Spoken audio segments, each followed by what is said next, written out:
But my servant Caleb has a different spirit in him, and he has followed me fully. I will bring him into the land where he went, and his descendants shall inherit him. This is God talking to Moses in the book of Numbers, chapter number 14. We see in chapter number 13 that God gave an instruction to Moses to send some spies to Canaan so that they can spy the land.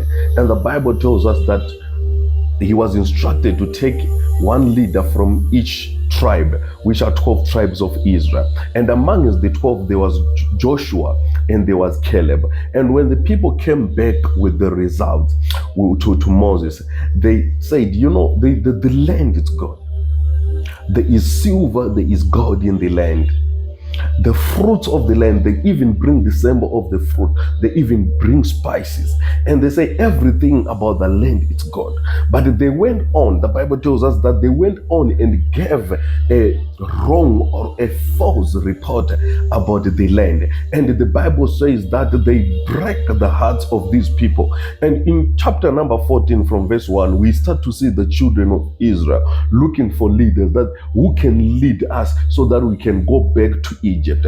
After seeing a land which flows honey and milk, after seeing a land which is having silver and gold, after seeing a land which is very good, which is having good fruits, and they say it's better for us to go back to bondage, it's better for us to go back to slavery because of the wrong report which were taught to them. But there's something interesting we see in verse 14 where I have just read, in chapter number 14 where I have just read, whereby God is saying, but my servant Caleb, because he has a different spirit in him and he has followed me fully, I will bring him into the land where he went, and his descendants shall inherit the land.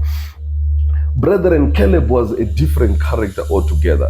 He's someone who had his faith in God. He understood the faithfulness of God. You see him in chapter number 13 here in verse 30. He says, then Caleb quieted the people before Moses and said, let us go at once and take possession, for we are well able to overcome it. I'm just here to encourage someone this week that God has promised you a lot of things in your life.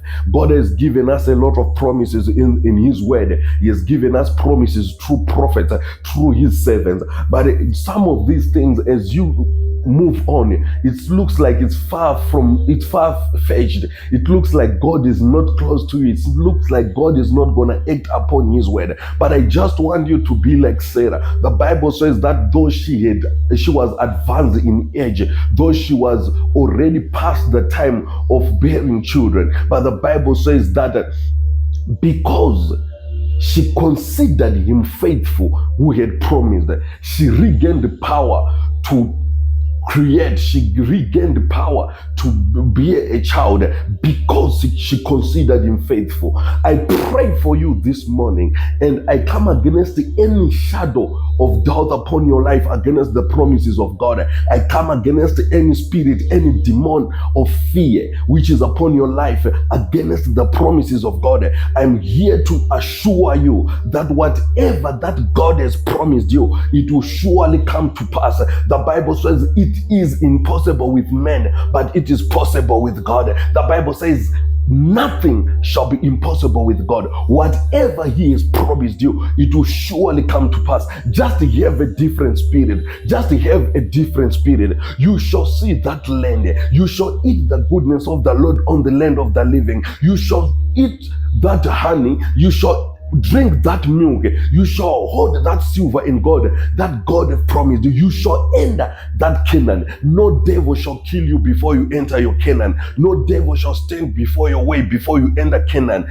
Whatever that God has promised you, it will surely come to pass. I pray for you that as you go through all this week, as you finish out the month of August, as you finish off this year 2025, you start to experience your Canaan. You start to experience your silver and gold. You start to experience your milk and honey. You start to experience those fruits of Canaan. You start to experience the good things that come from the land of Canaan, which God has promised upon your life, which God has said to our fathers, Abraham, Isaac, and Jacob. It will surely come to pass. You shall enjoy it. You shall eat the goodness of the Lord on the land of the living. Just to have a different spirit, just to have that faith in God, just to consider Him faithful who have promised. Shalom. Have a blessed week.